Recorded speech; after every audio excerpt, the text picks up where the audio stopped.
Hello all, welcome to Aster's biology class. आज के इस वीडियो लेक्चर में हम नीट के बारे में सब कुछ पता करेंगे। So this video is everything to know about NEET and last minute strategies for the students who are appearing for NEET 2026। So let's begin.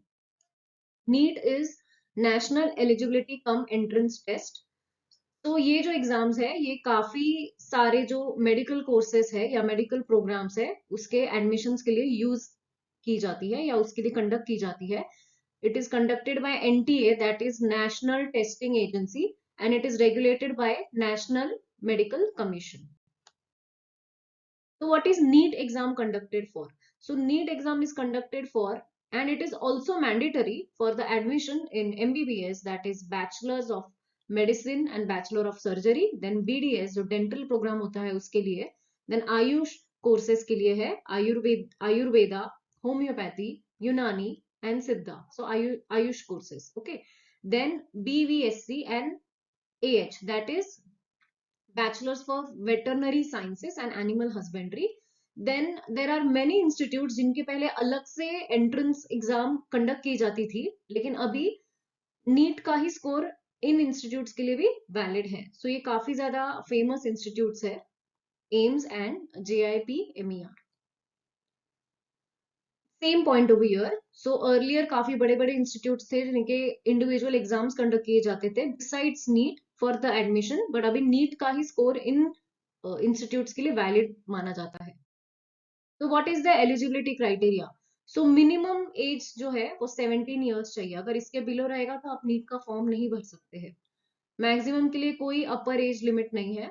Then educational qualification, so basic है, आप 12th पास होने चाहिए। For general category you should have more than 50%। For OBC SC ST you should have 40%. For PWD you should have at least 45%. Okay. अगर, क्योंकि सी forms तो पहले आते हैं रिजल्ट लगने के काफी पहले, तो अगर आप फॉर्म फिल करते हैं और आप फेल हो जाते हैं 12th में, तो आप एग्जाम भी अगर दो और आपका अच्छा स्कोर भी आए अगर नीट में, तो वो स्कोर वैलिड नहीं रहेगा, क्योंकि 12th पास होना चाहिए। नेशनलिटी जो है इंडियन सिटीजन अप्लाई कर सकते हैं, NRIs अप्लाई कर सकते हैं, OCI, PIO, then foreign nationals can also apply. Then what is the exam pattern for NEET? So mode रहेगा एग्जाम का ऑफलाइन, ड्यूरेशन है 3 आवर्स, टोटल क्वेश्चंस होंगे 200, जिसमें से आपको 180 अटेम्प्ट करने हैं। सब्जेक्ट्स है इसमें physics, chemistry and bio, that is PCB। जिसका भी PCM ग्रुप है वो नीट एग्जाम को अपीयर नहीं हो सकता। Let's talk about the exam pattern. So in physics, you have to solve 45 questions. In chemistry, you have to solve 45 questions. In biology, you need to solve 90 questions. So total 180. Each question is of 4 marks. So 180 into 4, which is 720. Okay. So for each question, you will have +4, that is 4 marks. And if you get any question wrong, you will get -1.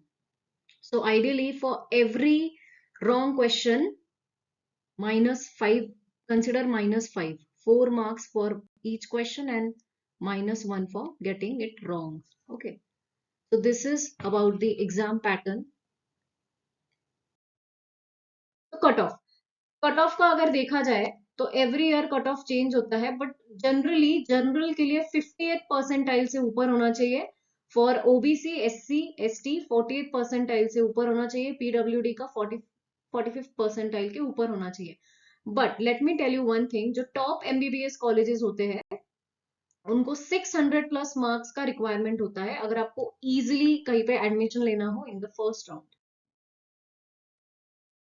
Okay, कितने questions आपको attempt करने चाहिए to get more than 600 marks?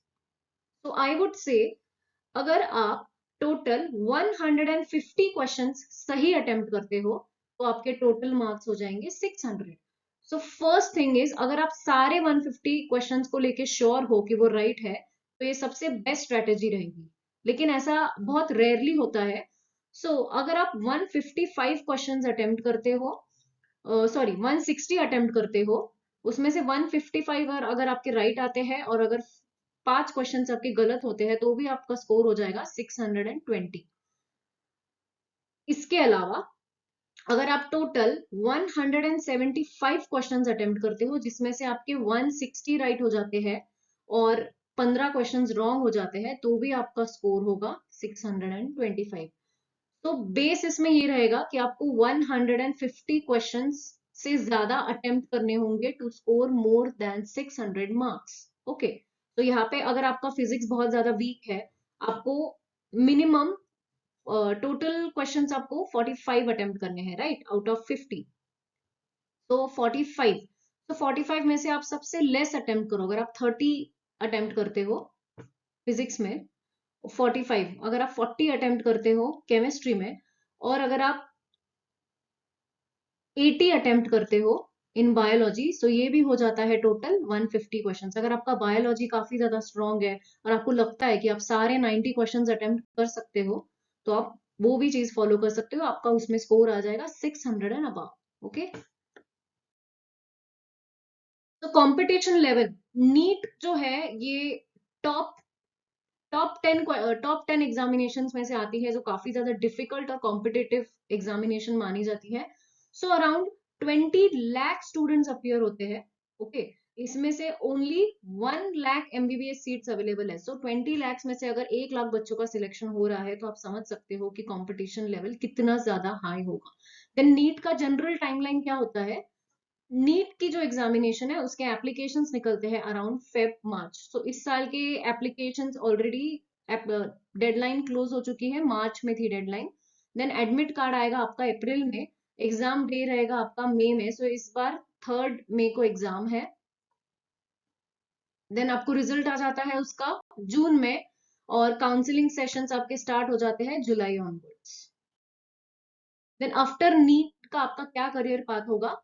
So 5.5 years लग जाते हैं आपको MBBS के लिए, including the internship. MBBS complete होने के बाद आप पोस्ट ग्रेजुएट प्रोग्राम में एडमिशन ले सकते हो वाया नीट पीजी एग्जामिनेशन। इसका ड्यूरेशन अप्रोक्सीमेटली 3 ईयर्स का होता है। आप उसके बाद सुपर स्पेशलाइजेशन कर सकते हो, आप इंडिया या इंडिया के बाहर प्रैक्टिस कर सकते हो, आप गवर्नमेंट जॉब में जा सकते हो। Then you can also go in research post NEET. Let's talk about the preparation strategies. तो सबसे पहले तो हम उन बच्चों के लिए बात करेंगे जो अभी 11th स्टैंडर्ड में है। सो ये आपके लिए सबसे बेस्ट टाइम है to start for the NEET preparation along with your 11th-12th syllabus. आप 11th-12th के एग्जाम्स के लिए जब टॉपिक प्रिपेयर करोगे, आपको उसके साथ साथ नीट के लिए भी प्रिपरेशन करना है। So every day you give 1 to 2 hours every day for NEET preparation. So most toppers, they prepare during their class 11. They start their preparation from class 11. So along with the board examination, you also prepare for the NEET examination. So आपको पूरे 2 साल मिल जाते हैं preparation के लिए, और आपके chances to qualify this examination becomes very high. Now let's talk about for the students who are targeting NEET 2026. तो आज का अगर दिन पकड़ते हैं हम 22 मार्च, ओके, नीट का एग्जामिनेशन है 3 मई। So you have approximately 43 days लेफ्ट। चलो let's say 42 days left, exam day को नहीं गिनते हैं। सो आप आपकी स्ट्रैटेजी कुछ ऐसे प्लान कर सकते हो।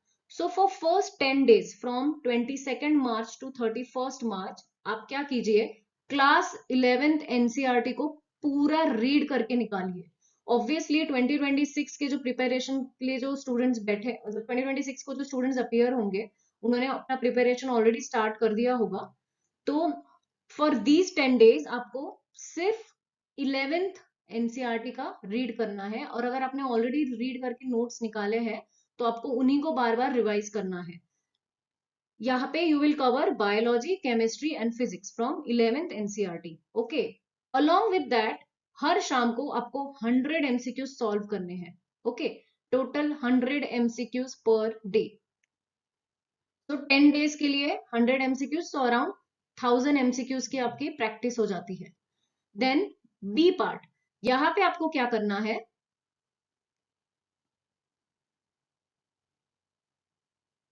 यहाँ पे आपको क्या करना है, अप्रैल, वेट, ओके, तो 1 अप्रैल टू 10 अप्रैल, यहाँ पे भी 10 डेज का स्केड्यूल मैं आपको दे रही हूँ। इन 10 डेज में आपको पूरा 12th एनसीईआरटी का सिलेबस कवर करना है, from biology, chemistry and physics. So पहले 10 डेज आपने 11th का किया, बाकी के 10 डेज आपने 12th का किया। सो आई एम अज्यूमिंग कि ऑलरेडी आप लोगों ने काफी ज्यादा अच्छे से पढ़ाई करके रखी होंगी। नहीं भी की है तो आप ये स्ट्रैटेजी फॉलो कर सकते हो, अगर की भी है तो आप ये 10 डेज में पूरा 12th का रिवीजन कर सकते हो।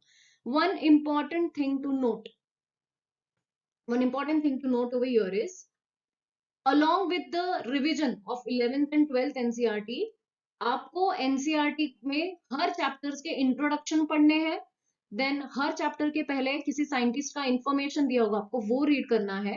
along with that her chapter के एंड में जो समरी दी हुई है वो आपको रीड करनी है। Okay, so you have to read introduction about the scientist, also the summary. In B part also you have to solve 100 MCQs per day. Okay, तो वो हो जाते हैं लगभग 1000 MCQs per day. In C part, that is from 11th of April to 2nd of May, यहाँ पे आपको mock series लेनी है, आपको फुल मॉक्स देने हैं, आपको PYQs, that is previous year questions को सॉल्व करना है। PYQs आप इन 100 MCQs में भी सॉल्व कर सकते हो। यहाँ पे आपको ओनली रिवीजन एंड एनालिसिस करना है। जब आप मॉक्स दोगे तो मॉक देने के बाद आपके आंसर सही आ रहे हैं, गलत आ रहे हैं, आपने क्या लॉजिक लगा के कोई आंसर सॉल्व किया है, क्या आपका लॉजिक सही है, आपको खुद के आंसर्स को एनालाइज करना है। ओके, अब for part A and B, तो पार्ट ए एंड बी जो हमने 20 डेज का बताया था, यहाँ पे हम 11th एंड 12th एनसीईआरटी को रीड करने वाले हैं या रिवाइज करने वाले हैं। आप क्या कर सकते हो, मॉर्निंग में 4 hours you can go for bio, then afternoon में तुम फिजिक्स पढ़ सकते हो for 3 hours, okay, and evening session में for 3 hours you can go for chemistry. Night में रोज 1 आवर का आपको रिविजन और एमसीक्यूज करना है। मोस्टली गो फॉर एमसीक्यूज, जैसे कि मैंने मेंशन किया है 100 MCQs per day. So during your revision आपको यहाँ पे फॉर्मूलेज के टेबल्स बनाने हैं, बाकी जो इंपॉर्टेंट डिसीजेस वगैरह जो भी है, इंपॉर्टेंट थिंग्स जो आपको एक बारी में याद नहीं होती है, आपको उनके टेबल्स बनाने हैं और आपके रूम में पेस्ट कर देना है, ताकि आप आते जाते रोज वो टेबल्स देखो, और शॉर्ट नोट्स निकालने हैं आपको। ओके, सो ये मैंने बताया for A and B, that is first 20 days. उसके बाद जो बाकी के 22 दिन है वहां पे आपको फुल मॉक टेस्ट लेना है, आपको PYQ सॉल्व करना है, देन आपको सिर्फ रिवीजन करना है और आपको एनालिसिस करना है। ओके, सो इनिशियल 20 डेज में आप 4 3 3 प्लस 1 कितना हुआ 7 10, अराउंड 11 आवर्स पर डे आपको पढ़ाई करनी है। ओके, आई नो काफी ज्यादा डिफिकल्ट साउंड करता है, लेकिन सिर्फ थोड़े ही दिन बचे हैं, कुछ टाइम, इसके रिजल्ट्स बहुत अच्छे होंगे, trust me. Then for part C जो मैंने 22 दिन का स्केड्यूल बताया है, यहाँ पे आपको फुल मॉक टेस्ट लेना है। जैसे आप क्या कर सकते हो, आप सुबह मॉक टेस्ट ले सकते हो, शाम को या दोपहर को एनालिसिस कर सकते हो कि मैंने कैसे सॉल्व किया है, उसका आंसर सही आया है कि नहीं। और आई वुड एडवाइज जब भी आप मॉक टेस्ट दो, आप इस तरीके से इमेजिन करके दो कि आप मेन एग्जाम में अपियर हुए हो, और आप मेन एग्जाम में आपका क्या माइंडसेट रहेगा, आप कैसे चीजें या कैसे एमसीक्यूज को सॉल्व करोगे, कैसे एनालाइज करोगे, वैसे ही आपको यहाँ पे भी सॉल्व करना है। ओके, अगर आपको मेरा कंटेंट अच्छा लगा और अगर आपको मेरे कंटेंट से हेल्प हो रही है, तो आप मेरे वीडियो को लाइक कमेंट कर सकते हो, आप मेरे चैनल को सब्सक्राइब कर सकते हो ऐसे बहुत सारे नए वीडियोस के लिए, और for latest updates you can click on the bell icon. अगर आपको कोई भी डाउट या क्वेरी होती है इस वीडियो रिलेटेड, या कोई भी अदर डाउट होता है आपको नीट को लेकर, तो आप इस वीडियो के नीचे कमेंट कर सकते हो, या फिर मेरे दिए हुए ईमेल आईडी पे आप ईमेल कर सकते हैं। Thank you.